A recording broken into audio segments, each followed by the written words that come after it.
Now, if you were driving in the high country, you might have seen something unusual on I-70 this week, an old train depot. Well, after 121 years in Dumont, it has a new home at the Railroad Museum in Granby. I mean, can you imagine this thing passing you by like, what did I just see, right? That's where our man in the mountains, Matt Renew, is this morning. Matt, moving the depot was no easy task.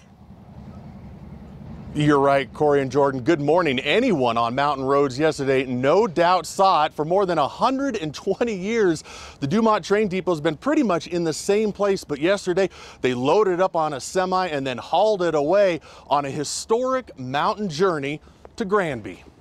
In Clear Creek County, Jay Atkins with Elite Builders taking the roof off has a big drive ahead of him. It's going to be a long, slow go today.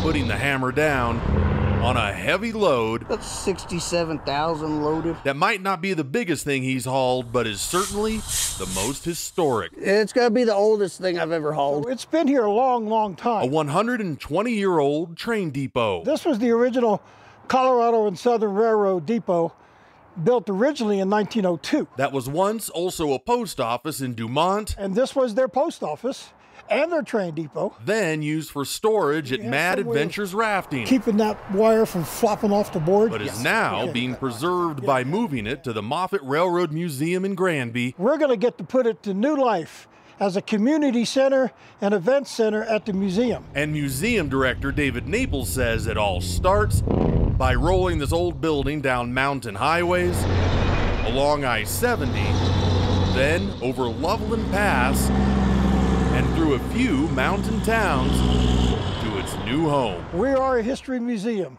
We're a railroad museum. We save Colorado history. Where it will start the next chapter in this depot's history. Yeah, it's a neat thing to do. That Jay can say he and his 18-wheeler had a role in. Yep, we did it.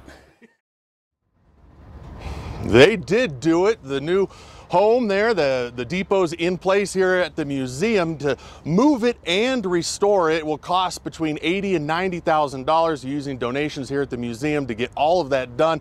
Next, they got to put a new roof on it and then start renovations so they can use it as a community center. Corey and Jordan, it's going to be pretty nice to see when they get it done. They got a lot done yesterday, just hauling it through the mountains and then putting it in the foundation. It was a busy day. Yeah, excited to see the final result, Matt. Now, you said that's not the biggest thing that he's actually hauled. Did you ask him what was?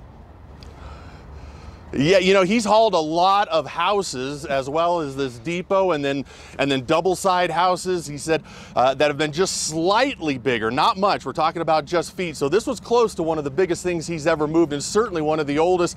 You know, they were taking their time on that when they were trying to lift it up out of its foundation so it wouldn't fall apart, put it on the semi, and then get it here. It took 8 hours to move this thing just 100 miles, so it took a lot of work. Oh, man. It really is impressive. You have to be so careful with that, you know, to preserve the history, but just incredible that they were able to do it. Matt, thank you. Let's get